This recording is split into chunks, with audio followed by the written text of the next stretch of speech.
here from Guitar Notes and Notions, and today I'm sitting here with this beautiful 12-string. This is a Taylor, and it's their Builder's Edition. This thing is just gorgeous. It has a flamed maple back and sides, has a torrefied spruce top, and beautiful satin finish on this thing.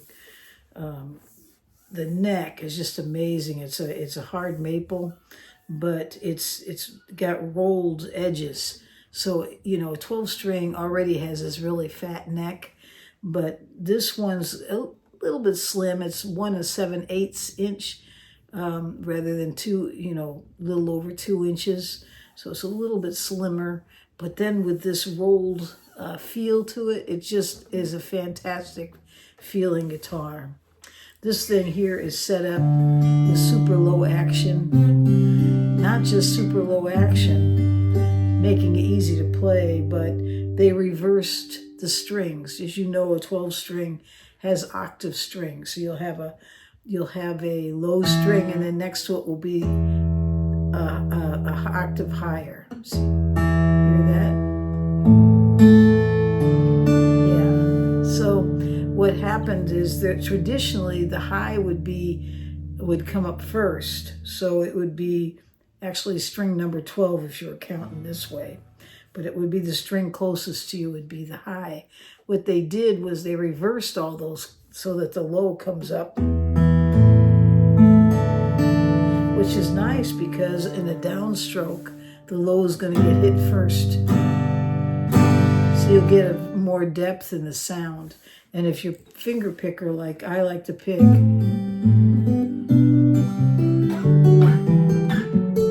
it gives me a little more depth to the sound rather than that typical 12-string chime, which sometimes I like, but not all the time. So yeah, this is a gorgeous instrument. It's was made this year, so I haven't had it that long. And I wanted to talk to you about just about that very thing, is 12 strings, playing them. They have a character about them that when it goes wrong, it can go real wrong. I don't know if you've ever heard a 12-string that was off or too much, but it can happen. So let me just talk to you a little bit about that. I think it's really important that when you get a 12-string that you get to know it, okay? Get to know its strengths and its weaknesses. Yes, they have strengths and weaknesses. Guitars are kind of like people, I think. They're not always perfect, but do you throw them away because of that? I don't think so. No, you adjust. Sometimes you can adjust your playing to bring that guitar out at its best, and just by the way you handle it, okay? And so it's really important to get to know it. Like in this case, for this guitar here, when I was playing around with it, I noticed that the strings are so low, because on the low E right now, it's at a 0.08, and up here it's a 0.07. That's about the max, I think. That's pretty low. But the B string, and it usually shows up in the B string, there's a little bit of a string buzz when I hit at about the third and the fifth fret. And so I can take care of that, so it won't be there, but it'll mean raising the action up maybe from 0.08 to 0.09. It probably would take care of it. But I also noticed that if I change how I play, or if I lighten up in how I play, you can't hear it. So then what do I get from that? I get this nice sound, but I also get an action that's easy to play, a 12-string that's easy to play, which is not, that's the big complaint about 12 strings, is they're not as easy to play because you have twice the work, right? So if you have one that's got beautiful action on it, in fact, this one's so good that I can actually bar it, and with ease. It's just great.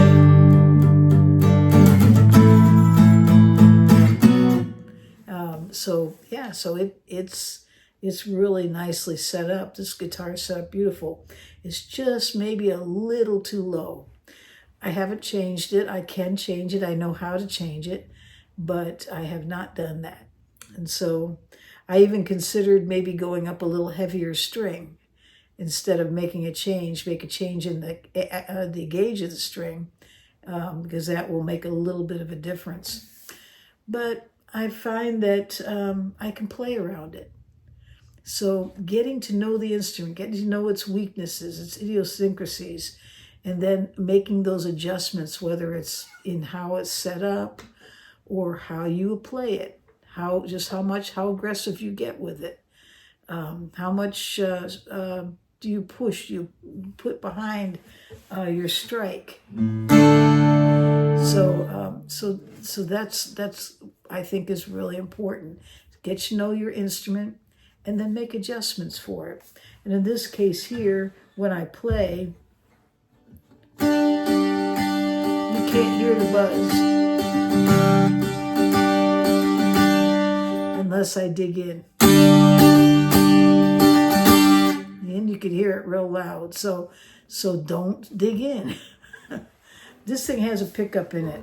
I think they call it the ES2 pickup. And I have right now adjusted so that the highs are, I kind of dial them down a little bit. And I don't have it super loud. I have it going out to the Bose, but I turn that back because I'm in a small room. I don't need loud. And then as far as the bass, I left it neutral. So that helps a little bit too. So if you've got a pickup, you can make adjustments. It's really nice. Okay, so the guitar itself has a little bit of a string buzz, but I've chosen to leave it. And I can still play it. I doubt you can even hear it. Every once in a while I do, but it's insignificant to me as opposed to what it's really giving.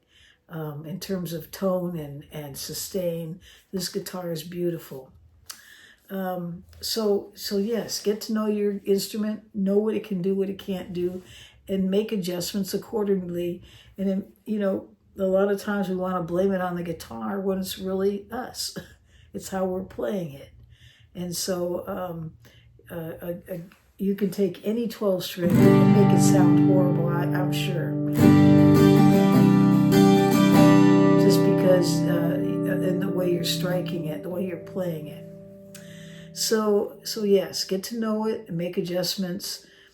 Some people, let's just back up a little bit. Probably should have said this first. Your guitar needs to be in tune, okay?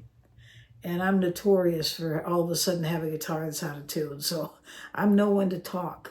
But a 12 string out of tune is even worse, because then you got double the problem, okay? So you want to make sure it's in tune. It just so happens I played this one in church a couple weeks ago. I haven't played it since. I took it out and sat down with it now just to start playing around with it. And I checked the tuning. It was still in tune. I mean, this thing held all that time. It is, the tuners are so good on it. It's just really, really nice. So yeah, I was really surprised. But check your tuning, make sure it's right, because that can get pretty annoying to the listener. It can sound chaotic if it's really bad. Okay. And also, if you've got an old vintage 12 string, which I have one in there, it's a Takamine, and so sometimes you can't make adjustments on the action. So what people do is they just bring the tuning down, bring it down a full or a half a step. They can always use a capo to bring it back up to standard if they need it that way, or just adjust as they're playing. But so that's another choice as well. A lot of people will just also with those types of instruments avoid any kind of barring if you're because you're going to have struggles with it. They use power chords and partial chords instead. So that brings me down to my last point, is that when you play a 12-string guitar, you can play every string all at once. I'm doing that right here. And it sounds great, but I think it sounds even better if, in addition to doing that, you can use that method, as long as you don't get too aggressive with it. You've got to really think about, how you're striking the guitar, but focusing on certain areas. So what you need to do sometimes is, when you're playing, don't play all the strings at once, but focus in certain areas. Pinpoint the highs and the medium and the low sides when you're playing. Move around, okay? And get creative with it. So, for instance, you might start out.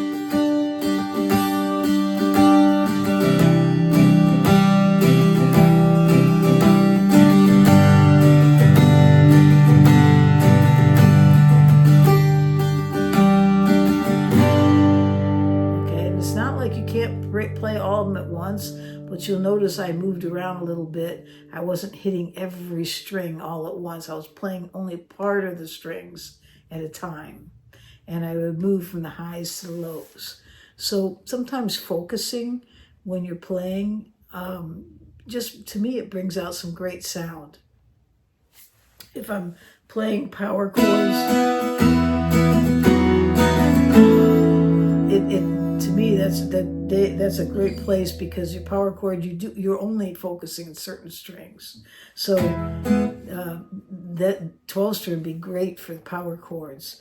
But playing partial chords while you have the full chord actually formed works as well. Okay, so all right, hope that makes sense. So what do we bring it down to? Make sure you're in tune. Get to know your guitar. Learn how much it can handle in terms of the attack. And then focus your playing. Focus on the highs and the lows, rather than play all the strings at once. And it's not that you can't play all the strings at once. There is a place for it. This guitar sounds great playing all at once, but it also sounds good when you focus from the highs to the mediums to the lows and move around. To me, that sounds great. Okay? All right. Well, I hope this helps you. I know there was a couple people that asked me to give a little more information about how I play a 12-string. And those are just some of the points I think that are important. And if you have any questions, just send me a note and I'll try to answer it. And I think we'll just leave it right there. Now, don't forget, on the 27th, coming up, we have the live. It's Tuesday night, 6 p.m. That's here in the United States on the West Coast. And so hopefully you'll join us. And I hope you'll have a great day or night wherever you are in this world.